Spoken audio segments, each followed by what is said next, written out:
Well, it's time for our weekly gender reveal segment with Kirralie Smith from Binary. Kirralie, welcome. Since we last spoke, sensational news out of Melbourne. Liberal leader John Pesutto has settled defamation cases brought against him by two women who were part of last March's Let Women Speak rally on the steps of Parliament House. Before we get to his apology, just tell us, just set the scene and remind our audience what actually happened. Well, Kelly J. Keane is also known as Posy Parker, and she hosts Let Women Speak events around the world. And, you know, it's exactly what it says. It's to let women speak, for women to share their stories. And often they're quite harrowing stories, but just for women of all walks of life who don't necessarily have a platform to come and speak. Angie Jones in Melbourne helped organise that event for Melbourne.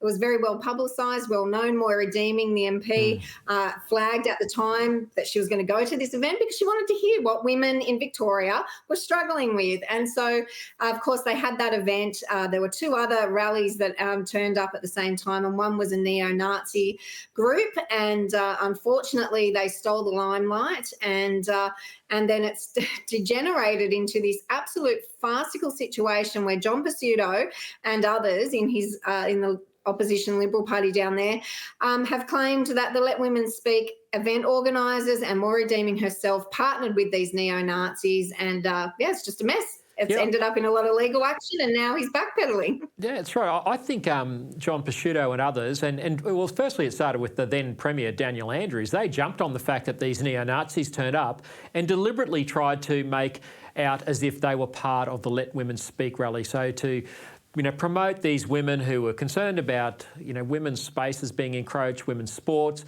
and make them seem like they are anti-trans Nazis. And of course, Moira was expelled from the Liberal Party room because of her part in an alleged association. So let's get to, that's been over a year now. Let's get to the apology. So Kelly J. Keane and Angie Jones sued John Pesutto, as is Moira Deeming. And Pesutto has settled out of court with those two. And here's his apology. Let's put it up on the screen for our viewers, and our podcast listeners will have to listen along. Pesutto said, "I have never believed or intended to assert that Kelly J. Keane or Angela Jones are neo-Nazis. It has never been my intention to convey that I believed Ms. Keane and Ms. Jones to be neo-Nazis or that they were members of neo-Nazi groups. As far as my comments may have been misunderstood, as I convey that I believe this to be the case, I apologise for any hurt, distress or harm that occurred," end quote. Now, this is the same John Pesutto who had Moira Deeming booted from the Liberals, from their party room, for her alleged association with neo-Nazis. Here he is backpedaling. This is quite humiliating for John Pesutto, isn't it? Oh, it has to be. It has to be, Lyle. Like, he wasn't misunderstood. It's in black and white print. There's recordings of it coming out of his own mouth that he believed that these people, these women, were associated with the neo-Nazis and that they stood shoulder to shoulder with them. And it was an absolute lie. Anybody with two eyes and two ears could see that right from the beginning. The Let Women Speak event had no idea they were even there, until all hell broke loose, basically. And so John Pesutto, it's quite pathetic, and I don't think it's a sincere apology when he apologises to Kelly J. Keane and to Angie Jones, but not to Moira Deeming. There's no difference between... Yeah. No, why do you think he hasn't apologised? That's exactly right. Why do you think he hasn't apologised to Moira? Look, we can only speculate, can't we? But I can't see how he could ever win in court with the amount of evidence that's against him. And as I said, it's come out of his own mouth. It's, direct quotes from himself. There is zero evidence that these women have associations with Nazis or neo-Nazis, and Moira included. I think he has got a lot of egg on his face that he took the wrong course of action in dismissing her from the party or the parliamentary room at that time. She did nothing wrong. She continues to do nothing wrong. Yeah. She advocates for women, for the marginalised in Victoria. She does a great job. She's an elected parliamentarian, and, he just overstepped the mark big time. So I think it is a lot of embarrassment and humiliation, and I guess it will all come out in court if he doesn't settle beforehand. Yeah, well, he should settle beforehand, given that he's apologised to these two women, but not Moira. It's interesting, Kirralie, there's been some speculation from John Pesutto's parliamentary team. I think his leadership's under a lot of pressure, but one of his colleagues anonymously, and this bothers me, I think people should put their name to these quotes, but I've got this quote, I'd like to put it on the screen as well. This anonymous MP in Pesutto's team said, if John really believes Keane and Jones aren't neo-Nazis, then why did he try and boot Moira in the first place, end quote. Now that of course says it all. And a large number of John Pesutto's party room, obviously a majority, they also voted with him to boot Moira. Really their case for booting her doesn't stack up anymore now that this apology's been made to Kirralie J. Keane and Angie Jones. Exactly. And, you know, they're trying to play politics and they're doing a really bad job at it. They're failing. They're not opposing the Labor government in Victoria to start with.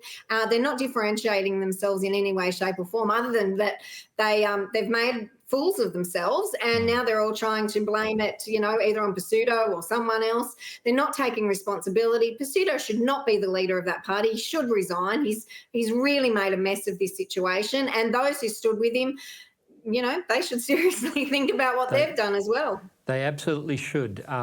Kirralie, just moving on now, there's been some more evidence, not that we need any more, of the harm of the LGBTIQA plus gender fluid ideology on young people. And you had this very disturbing report on your binary blog this week of a young woman in New Zealand trying to cut her own breasts off so that she could identify as a male. The case was published in the New Zealand Medical Journal on Friday and was described as an act of desperation. This is heartbreaking, isn't it? Oh, it's beyond comprehension. That was so hard to read, so hard to write that blog, and it just is so disturbing. And even I don't know if anything could be more disturbing, but the fact that that news article that reported it blamed the system, that she couldn't get into the system to have a mastectomy through the hospital, that is not what the issue is here. The issue here is that this young woman has been sold the absolute lie that if she mutilates perfectly healthy breast tissue, she'll become a male. There is nothing in this world she can do to become male. And so the adults in her life, the medical practitioners in her life, have sold her a lie. Then her act of desperation was to believe that lie and to try and take it into her own hands, which resulted, obviously, it doesn't go into great detail, but she thought she'd done nerve damage. She was obviously in a lot of pain and went to the hospital. And so, you know, Lyle, this is such a tragic story, but it's repeated time and time again that these young people, they can't change sex. Nobody should be telling them that they can. Nobody should offer this false narrative, this false hope that if they do some sort of superficial cosmetic correction to their body, they'll suddenly become the opposite sex, because they won't. And that's the actual devastation of what's going on around the world right now when it comes to gender ideology. Yeah, it's shocking. It's almost like the Cass review in the UK didn't happen. Again, our media are just bearing that story, which showed that these treatments are causing harm. It's there in black and white. Kirralie, I understand Chloe Cole, the famous detransitioner from the United States who had her breasts removed as a 15-year-old. She's going to be visiting Australia and New Zealand in July. Surely that's got to move our parliamentarians to at least have an inquiry into what the gender clinics are doing.